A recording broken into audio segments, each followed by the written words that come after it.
აგვისტოს ომმა ჩვენი ქალაქის 12 საუკეთესო ახალგაზრდას მოუსწრაფა სიცოცხლე.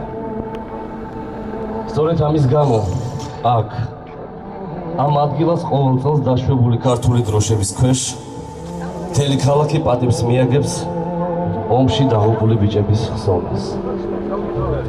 მე ვარ საქართველო და ვარ ღმერთო რა დიდი. ვარ ქრისტეს ნაწილი, ვარ სისხლა დაცლილი. მე ვარ საქართველო და ვარ გულში დაჭრილი.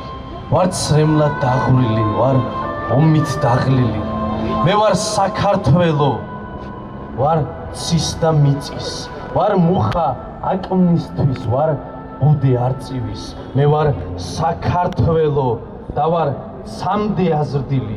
ვარ პირმშო აპრილის, ვარ წრფელი ბავშვივით. მე ვარ საქართველო, ვარ გრემი მარტვილი, ვარ ჯვარი კრწანისი, ვარ ბევრი ყვავილი. მე ვარ საქართველო და ვარ თეთრი მანდილი.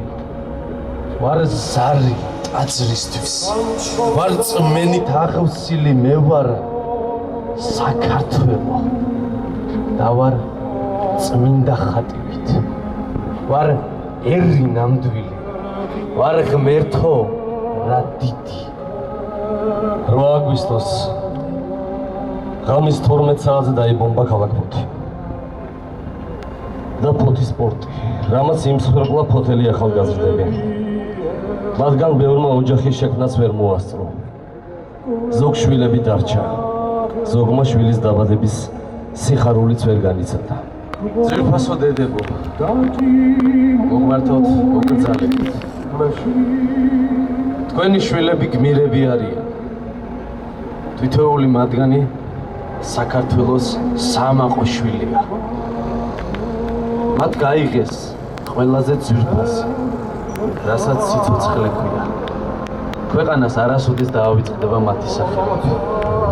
ოთარ კიკალეიშვილი, შალვა გაბუნია, ზვიად ბარბაქაძე, ზვიად დათუაშვილი, გოჩა კაცაძე, ლევან ტურავა, ზურაბ ნანავა, თემურ ფიჩხაია, გიორგი ღვინჯილია, ზვიად ჩიჩუა, თეიმურას ჭიტაძე, ელა ჯიქია. ძვირფასო დედებო, ჩვენ გვესმის თქვენი განუზომელი გულის ტივილი. მაგრამ გახსოვდეთ, რომ ეს ტივილი მთელი ქვეყნის ატკივარია. თითოეული ქართველის დაღუპვა ტრაგედიაა ქვეყნისათვის, რადგან საქართველოს არ ყავს შვილი დასაკარგავი. ნაჭრილობები ქართულ მკერდში გავლილი ტყვია, სამშობლოსათვის შეწირული ბოლო ჩურჩული ვერ შემაშინებთ. მე იცოდეთ, ქართველი მქვია, სისხლით დაცლილის მომაკვდავის ფოთვა გმირული.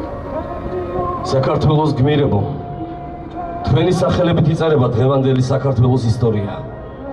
თქვენ ყველაზე ძვირფასი გაიღეთ მსხვერპლად, რასაც სიცოცხლე ქვია. მარადიული ხსოვნა თქვენს ნათელსურებს. ვერ იხარებს სამშობლოში სილაჩნე, სიმამაცე სიცოცხლეზე დიდია. საქართველო ომში გადაარჩინეს, უკვდავები ღალამაზად მიდიან.